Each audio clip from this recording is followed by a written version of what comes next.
जय हिंद दोस्तों, smart study classes 77 के यूट्यूब चैनल पे आपका हार्दिक स्वागत है। और जैसा कि आज आप थंबनेल में देख पा रहे होंगे कि हम नदी अपवाह तंत्र के बारे में चर्चा करने वाले हैं। और अगर आप ये क्लास देख लेते हैं तो छत्तीसगढ़ में महानदी अपवाह तंत्र और इसके से संबंधित क्वेश्चन आपके पेपर से और आपकी पेन से ये दूर जाने वाले नहीं हैं। ये क्लास दोस्तों छत्तीसगढ़ पुलिस सब इंस्पेक्टर की तैयारी हम सभी लोग मिलकर कर रहे हैं, उसके लिए स्पेशल है। और साथ ही छत्तीसगढ़ की जियोग्राफी तो बार बार बदलती नहीं है, या कहीं की भी जियोग्राफी बहुत जल्दी बदलती नहीं है, तो उसके लिए ये क्लास बेहद इम्पोर्टेंट है। ये छत्तीसगढ़ का भूगोल हम लोग देखने चल रहे हैं। और आपने निसंदेह ये क्लास को अंतिम तक देखा तो आप जो है नदी अपवाह तंत्र से आने वाले प्रश्नों को नहीं भूल पाएंगे। इसके 2 पार्ट आएंगे दोस्तों नदी अपवाह तंत्र के। पार्ट 1 है और इसके बाद पार्ट 2 भी आप जरूर देखिएगा, जिसमें से अगर आपने इन दोनों क्लासेस को देखा तो निसंदेह आप अपने प्रश्न पूरी तरीके से सॉल्व कर पाएंगे। ये दोस्तों क्लास हमारी जो है बहुत ही महत्वपूर्ण है। आप चैनल को सब्सक्राइब नहीं किए हैं तो सब्सक्राइब कर लीजिए। और छत्तीसगढ़ पुलिस परीक्षा विशेष सामग्री है जो बहुत ही काम में आपके आने वाली है। तो आइए छत्तीसगढ़ पुलिस एग्जाम के लिए आने वाले फैक्ट्स पर चर्चा करते हैं। और आज इसमें है हमारी प्रस्तुति महानदी अपवाह तंत्र। दोस्तों महानदी अपवाह तंत्र जो है ये छत्तीसगढ़ में विस्तारित है, जिसका ढाल पूर्व की ओर है। जब आप ये ईस्ट और जब वेस्ट देखते हैं तो इसी ईस्ट और वेस्ट में जो हमारा ढाल है वो पूर्व की तरफ है। किसका ढाल? तो छत्तीसगढ़ का जो महानदी अपवाह तंत्र है इसका ढाल जो है पूर्व की ओर है। ये पूर्व यही है दोस्तों, ये पूर्व की ओर जो इंगित कर रहा है ये हमारा, आप जानते हैं कि ये ईस्ट है और ये वेस्ट है। तो इस तरफ जो ढलान है इसका ये ऐसे पूर्व की ओर है। इसे हमें याद रखना है कि महानदी अपवाह तंत्र का जो ढलान है वो कहाँ है, तो पूर्व की ओर है। दोस्तों महानदी का जो उद्गम है वो धमतरी जिले में स्थित सिहावा पर्वत के फरसिया नामक स्थान से होता है। तो आपके लिए बेहद महत्वपूर्ण हो जाता है कि सिहावा पर्वत से इसका उद्गम होता है किसका? महानदी का। और जब उसके अंदर कोई स्थान का नाम पूछता है तो आपको फरसिया नामक स्थान को याद रखना है। आप देखें कि एक ऐसा गोला है और इसी गोले से लगातार पानी इतने वर्षों से निकल रहा है। आपको कभी देखने का मौका मिले तो आप इस स्थान को देखने जाइए जहाँ से ये महानदी का उद्गम होता है, और वहाँ की यात्रा एक बार जरूर करिए। बहुत ही अच्छा प्लेस है। और जाके आप इस जो जल का जो उद्गार हो रहा है और आगे चल के इतनी बड़ी नदी बन जा रही है, तो इस जल के उद्गार को आप देख सकते हैं। और ये बिल्कुल ऐसे गोलाकार कुंड है, उसी कुंड से पानी लगातार निकल रहा है। ठीक है। इसका जो दोस्तों विसर्जन है, ये नदी जो है महानदी, ये कटक उड़ीसा के निकट बंगाल की खाड़ी में होता है। तो ये जब आप देखते हैं ये हमारा भारत है, और ये जब उड़ीसा वाले रीजन में आप पहुंचते हैं तो यहीं पे जो है ये बंगाल की खाड़ी है और ये है अरब सागर। तो जो अरब सागर में न गिर के, क्योंकि इसका ढाल कहाँ है, तो ढाल पूर्व की ओर है और छत्तीसगढ़ हमारा यहाँ पे जो है आसपास डिप्लॉय करता है। तो पूर्व की ओर ढाल अगर किसी जो है अपवाह तंत्र का है तो वो 100% आप जाने कि वो कहाँ गिरेगी, तो वो बंगाल की खाड़ी में गिरेगी। और यदि पश्चिम की तरफ ढाल होगा तो वो नदी कहाँ जाएगी, वो अरब सागर में गिरेगी। इसीलिए ये ईस्ट है और ये वेस्ट है। तो आपको ईस्ट और वेस्ट को विशेष ध्यान रखना है। ठीक है। अब आप पूरी तरह से समझ गए होंगे कि जो है महानदी का जो विसर्जन है, जो इसका नदी है, इसका उद्गम तो होता है सिहावा पर्वत, हमारे धमतरी जिले में पड़ता है। ये छत्तीसगढ़ से निकलती है और बंगाल की खाड़ी में अपना जल जाके गिराती है। और साथ ही छत्तीसगढ़ की सबसे लंबी नदी है, इसे भी आपको याद रखना है। आगे देखिए दोस्तों, चूंकि महानदी तट पर ये प्रश्न कई बार पूछे गए हैं कि महानदी तट पर राजिम जो है कहाँ पड़ता है, गरियाबंद, ये राजिम स्थित है। जैसे गंगा नदी के तट पर गंगा और यमुना सरस्वती के संगम पर हमारा प्रयागराज स्थित है, उसी प्रकार से राजिम जो है कहाँ स्थित है, गरियाबंद में। सिरपुर भी स्थित है महानदी के ही तट पर, महासमुंद जिले में। पलारी आप जानते हैं, सब हिस्टोरिकल प्लेस हैं, पलारी कहाँ पड़ेगा? बलौदाबाजार जिले में। तो ये महान नदी के तट पर स्थित है, बलौदाबाजार में। शिवरी नारायण और चंद्रपुर आप देखेंगे तो ये शिवरी नारायण और चंद्रपुर ये जांजगीर चांपा जिले में है। ये भी महानदी के तट पर स्थित स्थल है। तो नदियों के तट पर स्थित स्थलों के नाम भी पूछ लिए जाते हैं। तो महानदी के तट पर स्थित ये सभी जो स्थल हैं ये बेहद महत्वपूर्ण हैं, इन्हें आप जरूर याद रखें। और याद रखने लायक जो सबसे महत्वपूर्ण है कि आप हमारी क्लास को एक बार ऐसे ध्यान से पढ़ते चलें, देखते चलें और अब बस ईयरफोन लगाएं और सुनते चलें कि महानदी के तट पर राजिम स्थित है। राजिम कहाँ है? गरियाबंद में। सिरपुर भी स्थित है, तो सिरपुर कहाँ है? महासमुंद में। पलारी कहाँ है? तो दोस्तों बलौदाबाजार में। और शिवरी नारायण चंद्रपुर तो जांजगीर चांपा में है। और यहाँ की यात्रा हमने स्वयं भी की है। दोस्तों महानदी का नाम पूछ लिया जाता है कि महानदी का प्राचीन नाम क्या है। तो महानदी का जो प्राचीन नाम वो कनक नंदिनी था। और जब सतयुग में देखते हैं तो सतयुग में वायु पुराण में इसका वर्णन है कि जो है महानदी को नीलोत्पला के नाम से उस समय जाना जाता था। और द्वापर युग में जो है ये स्कंद पुराण में इसका वर्णन है, इसको चित्रोत्पला कहते हैं। तो अब आप समझ गए हैं कि महानदी जो है ये महानदी जो हमारी निकल रही है कहाँ से? तो सिहावा पर्वत धमतरी से। और ये जो पानी यहाँ निकल रहा है ये देखो सभी युगों से लगातार कई युगों से जल निकल रहा है। तो इसीलिए तो इसका नाम प्राचीन नाम जो मिलता है कनक नंदिनी। वायु पुराण में ऐसा वर्णन है जो कि सतयुग का है, वो उसमें कहा गया है कि नीलोत्पला इसका नाम है। द्वापर युग में इसे स्कंद पुराण में इसका वर्णन चित्रोत्पला के नाम से मिलता है। तो देखिए इस गोल कुंड से इतना जल निकल रहा है कि इतने युगों से लगातार जल निकल रहा है और ये जल जो है कभी आज तक बंद नहीं हुआ है। तो आप समझें कि दुनिया में जो है सब तो चले गए, लेकिन इसका जो नाम यहाँ बता रहे हैं सतयुग द्वापर त्रेता में, तो ये द्वापर में आपने देखा, सतयुग में भी आपने देखा, और ये कलयुग चल रहा है। तो कलयुग में तो आप इसका नाम जान ही रहे हैं, कलयुग में महानदी, सतयुग में जो है नीलोत्पला, द्वापर में जो है चित्रोत्पला इसका नाम हमें मिलता है। इसे अब आपको याद रहेगा, ठीक है। तो ये महानदी के कुछ प्राचीन नाम थे जो कई बार परीक्षा में पूछे गए हैं, इसे याद रखना है। दोस्तों महानदी कुछ अन्य नाम भी मिलते हैं जो हमसे पूछ लिए जाते हैं, और ये महानदी अपवाह तंत्र इसके नाम पर जो है पूरा अपवाह तंत्र ही पड़ा है। इसे ऋषि तुल्य भी कहा गया है, छत्तीसगढ़ की गंगा भी कहा जाता है, और छत्तीसगढ़ की जीवन रेखा नदी भी कहा जाता है किसको? महानदी को, जिसको चित्रोत्पला नीलोत्पला के नाम से भी जाना गया है। अब चित्रोत्पला कब कहा जाता था इसको? तो एक बार फिर से आप देख लें कि चित्रोत्पला इसे कब कहा जाता था। तो द्वापर युग में इसे चित्रोत्पला कहा जाता था, सतयुग में इसे नीलोत्पला कहा जाता है। ये बिल्कुल कंफ्यूजिंग है, इसे हमें याद रख लेना है। और प्राचीन नाम क्या है?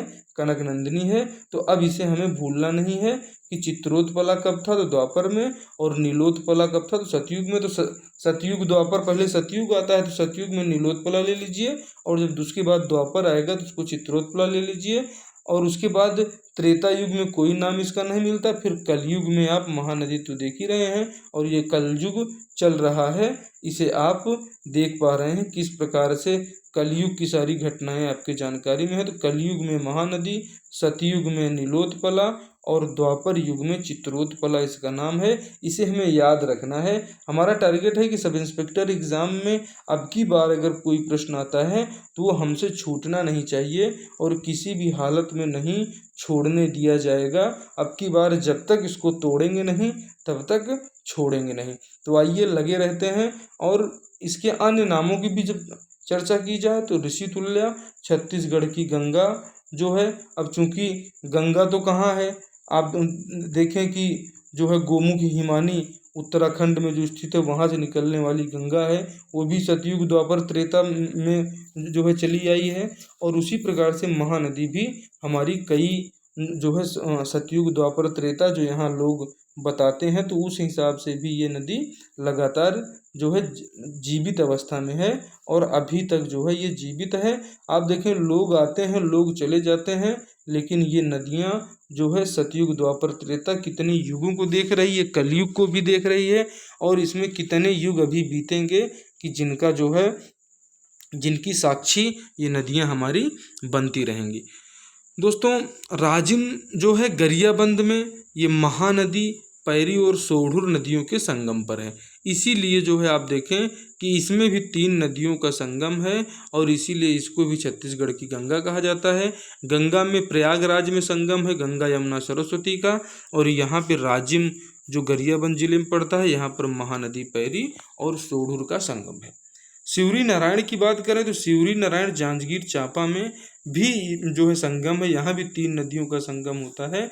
ये महानदी, शिवनाथ और जोंक नदियों का संगम है। ये संगम कहाँ पड़ेगा? तो ये जो है महानदी, शिवनाथ और जोंक नदियों का संगम जांजगीर चांपा जिले में सिवरी नारायण में है। अब जब जांजगीर चांपा की बात आएगी तो उसमें सिवरी नारायण को साथ लेके चलना है, उसमें महानदी के साथ शिवनाथ और जोंक आ जाएंगी। और जब राजिम गरियाबंद की बात आएगी तो महानदी के साथ पैरी और सोढ़ुर आ जाएंगी। ये वही पैरी है जो छत्तीसगढ़ के गीत में अरपा पैरी की धार जो है बहुत अच्छा लगता है, और उसको जो है कितने स्वर में जो है गाते हैं, अरपा पैरी की धार महानदी है अपार, है ना। तो ये महानदी है अपार, ये जो है बहुत ही महत्वपूर्ण है, और छत्तीसगढ़ की भूपेश बघेल सरकार ने इसको जो है यहाँ के गीत का भी दर्जा इन्होंने दिया है। और साथ ही जैसे हम राष्ट्रगान का गुणगान करते रहते हैं, तो वैसे ही सभी कार्यालयों में और पुलिस आदि के परेड में इसको भी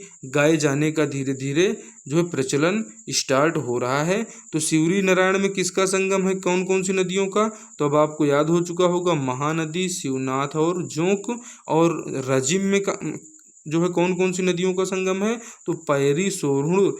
तो ये पैरी, सोढ़ुर और महानदी, ये तीनों का संगम है। इन्हें आपको याद रखना है कि बस 2 नदियां बदलती हैं। महानदी जब राजिम में चर्चा होगी तो पैरी, सोढ़ुर, सिवरी नारायण में होगी तो महानदी और शिवनाथ और जोंक। ठीक है दोस्तों, आगे देखते हैं। महानदी अपवाह तंत्र में ही आप देखिए कि भारत का सबसे लंबा बांध कौन सा है? हीराकुंड बांध, जो कि उड़ीसा के निकट कटक में महानदी पर स्थित है, पूछा जाता है।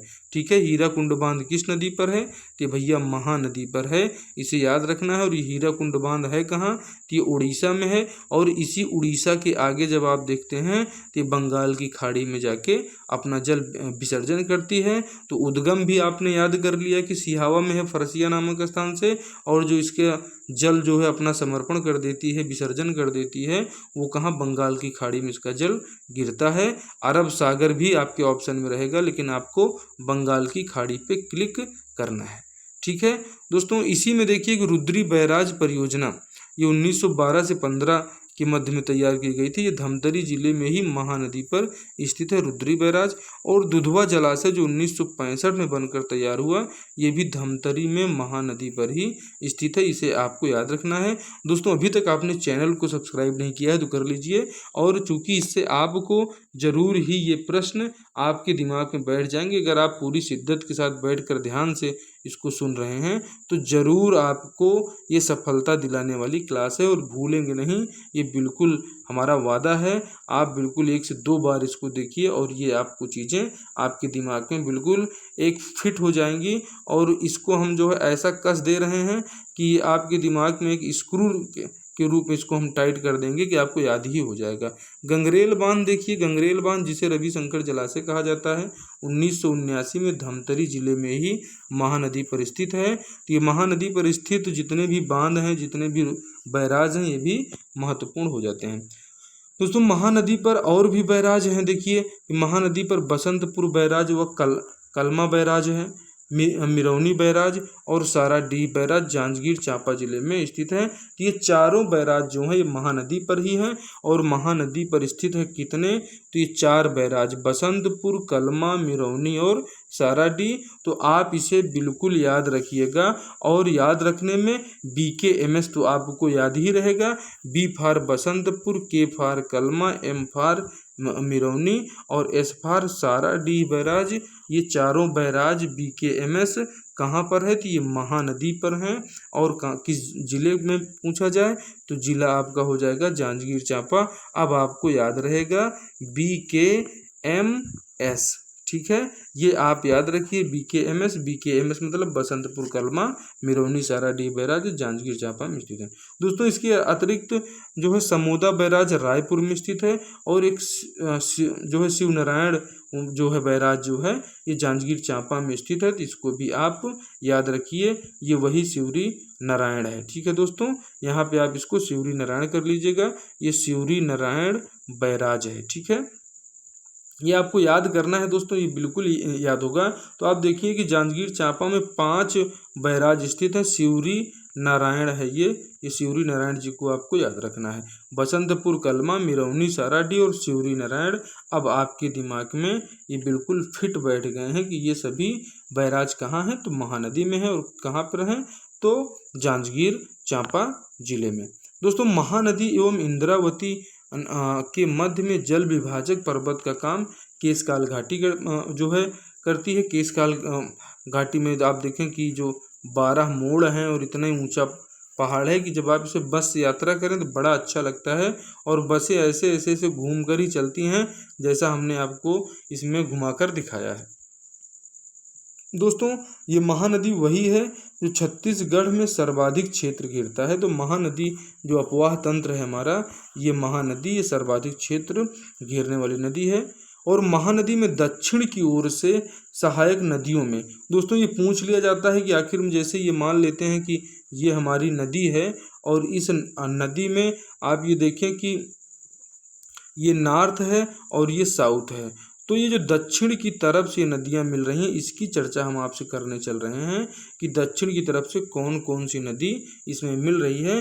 तो दक्षिण की ओर से मिलने वाली नदियों में दोस्तों आप देखिए कि दूध नदी, सिलियारी, सोढ़ुर, पैरी, जोंक और तेल नदी।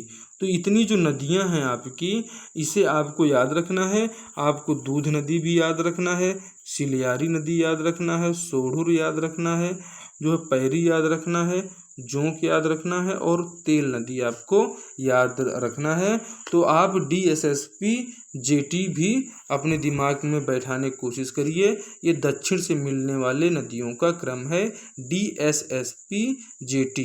D से आपका हो जाएगा दूध नदी, S से हो जाएगा सिलियारी सोढ़ुर नदी, P फॉर पैरी नदी, J फॉर जोंक और T फॉर तेल नदी। अब आपको याद होगा ये हमारे जो है साउथ से दक्षिण से जो है, इस साइड से दक्षिण से हमारे महानदी की ये सहायक नदियां हैं। आपको उत्तर से भी कौन कौन सी नदी मिली है इसके बारे में भी आपको इसी क्लास में पता चल जाएगा। दोस्तों महानदी एवं इंद्रावती के मध्य जल विभाजक आपने देख लिया है कि इसका जो है जल विभाजक पर्वत काल केशकाल घाटी करती है। और महानदी में दक्षिण की ओर से मिलने वाली सहायक नदी ये हैं, और महानदी से उत्तर की ओर जो नदियां मिलती हैं वो शिवनाथ नदी जो बहुत महत्वपूर्ण है। शिवनाथ, हसदो, माड, केलो, ईब नदियां जो हैं ये उत्तर की ओर से मिलने वाली इसकी सहायक नदियां हैं। इसे अब आप जरूर याद रखिए, ये हमें याद करके ही रखना, चूँकि इसी क्रम में पूछ लिया जाता है कि आजकल क्या है कि एग्ज़ाम में जो है ये बनाना ही तो है कि किस प्रकार से बच्चों को जो है गुमराह किया जाए, मतलब बच्चों के पास जानकारी कितनी है, गुमराह तो नहीं कहा जाएगा। तो इसीलिए ये देखें कि उत्तर और दक्षिण दोनों तरफ से आपको बता दिया गया है कि उत्तर की ओर से दूध नदी, सिलियारी, सोढ़ुर, पैरी, जोक और ये तेल नदियां जो हैं ये दक्षिण की ओर से मिलती हैं।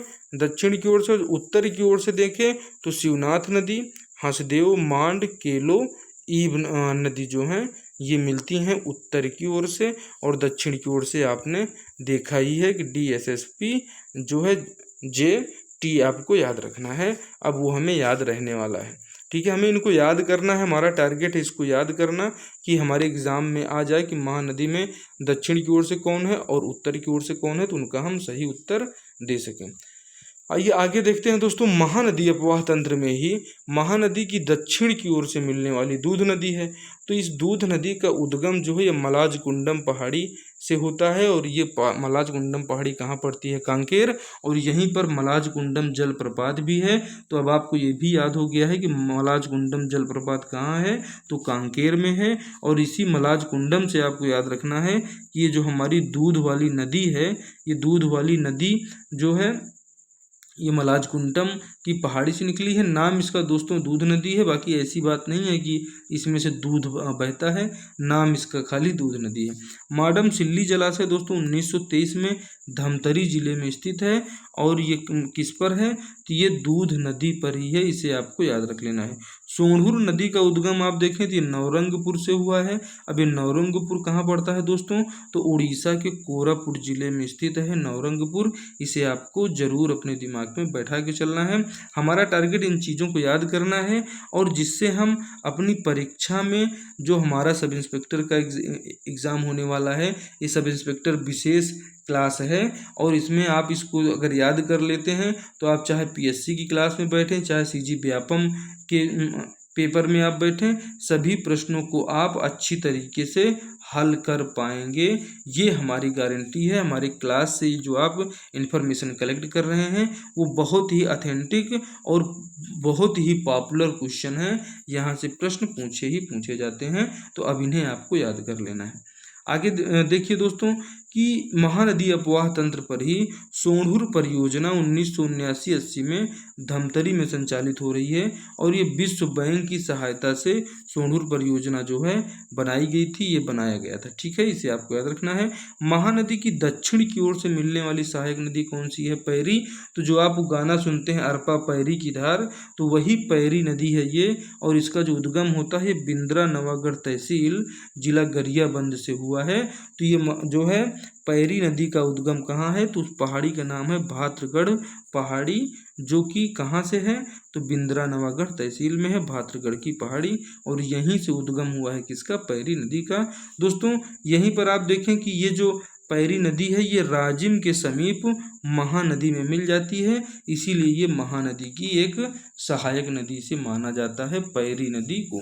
दोस्तों तेल नदी, ये पूछा जाता है तेल नदी का उद्गम भी गरियाबंद से हुआ है। ये देवभोग तहसील जो एक पड़ती है गरियाबंद जिले में, वहीं से उद्गम हुआ है तेल नदी का। अब देखें आपको दूध नदी भी मिली, तो दूध नदी में आपने देखा महाराज कुंडम जो है और वहाँ जलप्रपात भी है, वहाँ से इसका उद्गम होता है। और तेल नदी है, तो ये तेल नदी का उद्गम देवभोग तहसील गरियाबंद से होता है। गरियाबंद में इसी देवभोग में सोना के कण भी पाए जाते हैं नदियों में, ये भी जो है कहा जाता है, लेकिन कभी पेपर में नहीं पूछा गया है। तो आप इसके लिए बेहिचक रहें, आप इतना जरूर याद रखिए कि आप की तेल नदी का उद्गम देवभोग तहसील गरियाबंद से हुआ है। ठीक है, और इसके बारे में अगला प्रश्न देखते हैं कि हमारा अगला प्रश्न क्या है, कि ये बहुत ही महत्वपूर्ण फैक्ट है कि महानदी की उत्तर की ओर से सहायक नदी कौन सी है, शिवनाथ नदी है, आपने देखा। और जो शिवनाथ नदी का उद्गम है ये गोडरी गांव गढ़चिरौली महाराष्ट्र से हुआ है। शिवनाथ नदी का उद्गम, जो कि महानदी की सबसे बड़ी सहायक नदी है, कौन सी नदी, शिवनाथ नदी। दोस्तों शिवनाथ नदी की कुल लंबाई 290 किलोमीटर है और छत्तीसगढ़ में बहने वाली सबसे लंबी नदी का दर्जा प्राप्त है हमारे शिवनाथ नदी को। शिवनाथ नदी के तट पर बात करें तो हमारा दुर्ग, नांदघाट, बेमेतरा और मधुकू द्वीप, मुंगेली सहित बलौदा बाजार स्थित सोमनाथ प्रमुख स्थल हैं जो शिवनाथ के तट पर स्थित हैं। ये शिवनाथ से सोमनाथ भी आपको याद रहेगा, और शिवनाथ से दुर्ग तो आपको याद ही है, हमारे सीएम भूपेश बघेल जी का जो है गृह जिला है। और नांदघाट बेमेतरा, इसे भी याद रखना है, नांदगांव नहीं जाना है इसमें। मधुकू द्वीप कहाँ पड़ता है, मुंगेली में पड़ता है, ये भी पूछ लिया जाता है। और बलौदा बाजार में सोमनाथ प्रमुख है, ये जो है इसे आपको याद रखना है। सोमनाथ का मंदिर भी यहीं पर स्थित है।